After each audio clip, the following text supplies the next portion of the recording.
श्री राम। जिनके हाथ खाली है, एक हाथों पर करके जय श्री राम, जय श्री राम।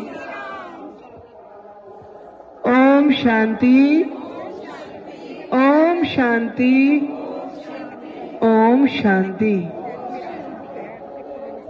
सभी बाबा की याद में चलेंगे और बिल्कुल शांति के वाइब्रेशन फैलाते हुए कि पूरे विश्व में जैसे हम शांति दूत बनकर के यात्रा निकाल रहे हैं, तो प्रजापिता ब्रह्मा कुमारी ईश्वरीय विश्वविद्यालय की ओर से आप जितने भी भाई बहनें यात्रा में सम्मिलित हो रहे हैं, आप सभी भाई बहनों का हार्दिक हार्दिक स्वागत है, स्वागत है, स्वागत है।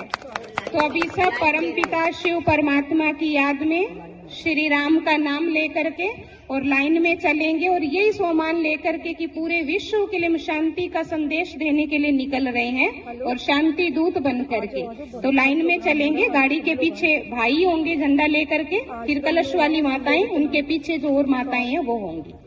ओम शांति। हम सभी यहाँ से अनाज मंडी होते हुए स्टेट बैंक वाली गली से होकर के अनाज मंडी में प्रवेश करेंगे, 51 नंबर दुकान के आगे से, और पूरा अनाज मंडी का चक्कर लगा करके और शिव मंदिर के सामने से प्रवेश करते हुए मेन बाजार और वापसी में बोगा मंडी से होकर के वापस इसी आश्रम में पहुंचेंगे। ओम शांति। जय श्री राम, जय जय श्री राम, जय जय श्री राम। चलो जी,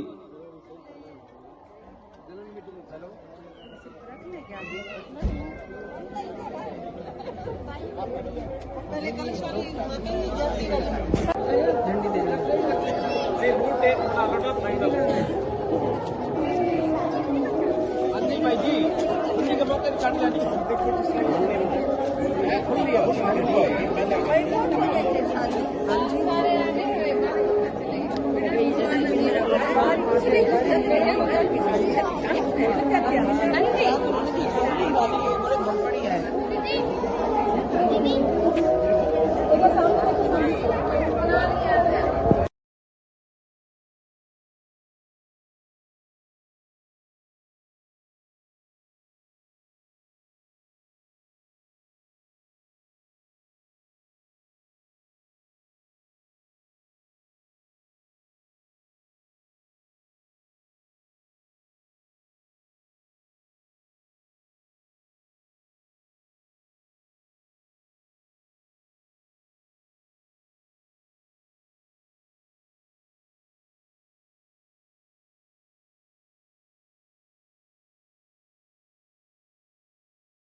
ये तो बहुत छोटी है, लेकिन श्री राम की यात्रा तो बहुत लंबी है, जीवन पर्यंत है।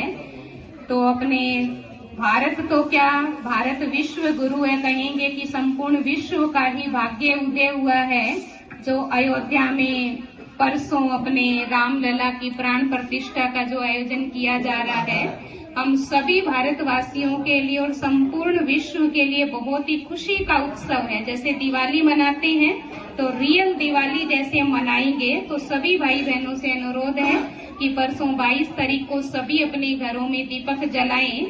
परमपिता शिव परमात्मा इस धरा पर आकर के फिर से सच्चा राम राज्य ला रहे हैं। जिस मंदिर की हम स्थापना कर रहे हैं, जिसमें मूर्ति की स्थापना कर रहे हैं, वो मूर्त जल्दी ही साक्षात होने वाली है और अपने इस भारत भूमि पर फिर से सच्चा राम राज्य आने वाला है। वही कार्य करने के लिए ये प्रजापिता ब्रह्मा कुमारी ईश्वरीय विश्वविद्यालय का जो चल रहा है, स्कूल कहें, विद्यालय कहें, तो स्वयं परम पिता शिव परमात्मा इस धरा पर आकर के चेतन में ऐसा राम दरबार इस सृष्टि पर सजा रहे हैं। और हम सभी ब्रह्मा कुमार कुमारियां इसी कार्य में लगे हुए हैं कि फिर से भारत में वो राम राज्य आए। चेतन में हर नर नारी नर नारायण बने और नारी लक्ष्मी बने। वो पढ़ाई प्रतिदिन इस ईश्वरीय विश्वविद्यालय में पढ़ाई जाती है। तो हम सभी भाई बहने उसी प्रयास में ही लगे हुए हैं। तो हमारे आदरणीय भाई जी तो मांगेराम सिंगला जी अपने ये कहेंगे 10 साल की भिल्ली थी, तब भिल्ली ने देखा कि उसके घर में एक दिन रात को पशु पक्षी भेड़ बकरियां सब बंधी हुई है। भिल्ली ने पूछा ये क्या है, तो उसके माता पिता ने बताया, भिल्ली उसकी बड़ी बहन ने बताया, भिल्ली तेरे को पता नहीं, परसों तेरी शादी है और ये सब जो लोग आएंगे उनकी दावत के लिए हैं, इनको काटा जाएगा और परोसा जाएगा। भिल्ली ने कहा ऐसा जीवन किस काम का, किसी की दावत के लिए इतने पशु पक्षियों को काटा जाए। भिल्ली ने रात को उन सब की रस्सी खोल दी और वो सब वहां से चले गए। भिल्ली भी अपना घर छोड़कर पास में मतंग ऋषि का आश्रम था उसमें चली गई और वहां मतंग ऋषि से उसने दीक्षा ली। फिर मतंग ऋषि जब भिल्ली 12-13 साल की हुई तब मतंग ऋषि ने कहा, भिल्ली मेरा जाने का समय आ गया है, मैं अपने धाम जा रहा हूं, पर तू चिंता मत कर, तेरे घर राम आएंगे। भिल्ली ने कहा राम तो आएंगे, पर राम कब आएंगे? मतंग ऋषि ने कहा, भिल्ली अभी इतनी उतावली मत हो, अभी तो राजा दशरथ का लगन भी नहीं हुआ, उनकी शादी भी नहीं हुई, फिर पुत्र कामेष्टि यज्ञ होगा, उसके 4 पुत्र पैदा होंगे, फिर राम को वनवास होगा, तब तेरे घर राम आएंगे। और जब राम आए तो मेरा भी प्रणाम कहना और कहना मेरे गुरु ऋषि मतंग ये कहकर गए थे। तब भिल्ली जब 97 साल की थी तब भिल्ली के घर में भगवान राम आए। तो और हम सबके घर में एक एक भिल्ली है, सब माताएं बहनें बैठी है। हम देखते हैं जब वो सब्जी बनाती है तो उसको चेक करती है कहीं नमक कम ज्यादा तो नहीं हो गया, मिर्ची कम ज्यादा तो नहीं होगी, हमारे बच्चों को, हमारे पति को, हमारे माता पिता को कहीं उसका टेस्ट गंदा तो ना लगे। जब वो छोटे बच्चे को चाय पिलाती है, दूध पिलाती है, तो उसमें उंगली डालकर देखती है कहीं दूध ज्यादा गर्म तो नहीं, मेरे बच्चे का मुंह तो नहीं जल जाएगा। हर घर में भिल्ली है। अगर हम राम की शिक्षाओं को अपने जीवन में धारण करें तो साक्षात राम राज्य आ जाएगा।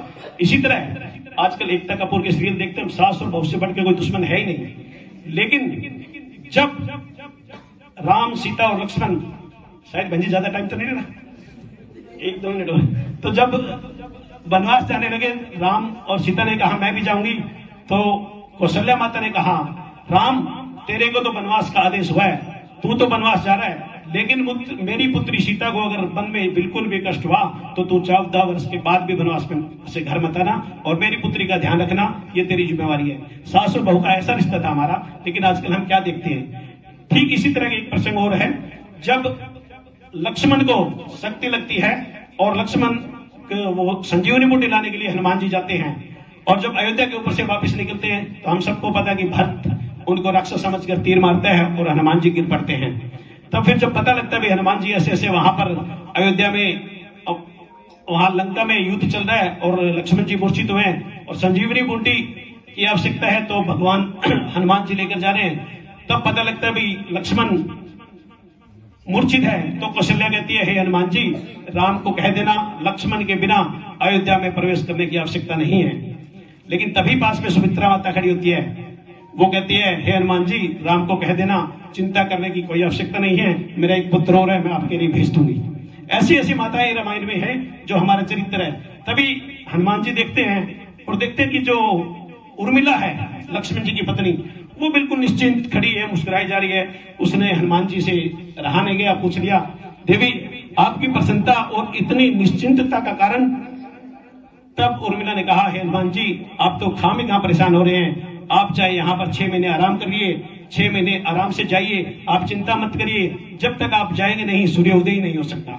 ऐसा विश्वास हमारी यहाँ की महिलाओं का था।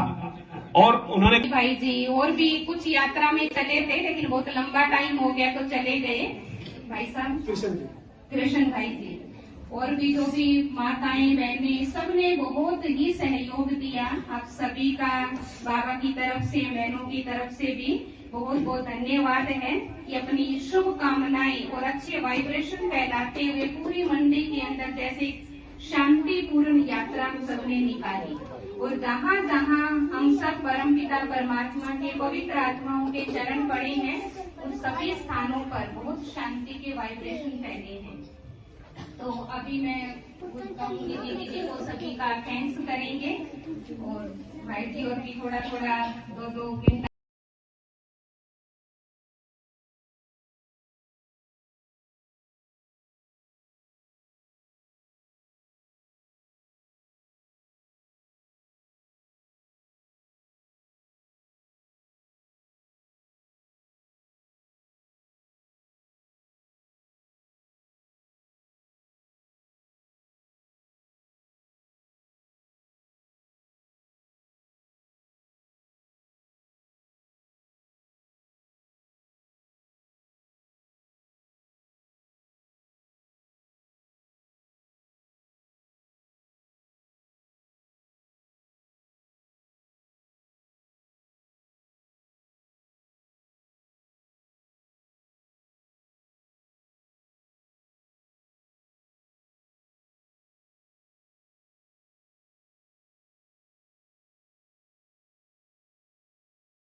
ती घूम से भी कर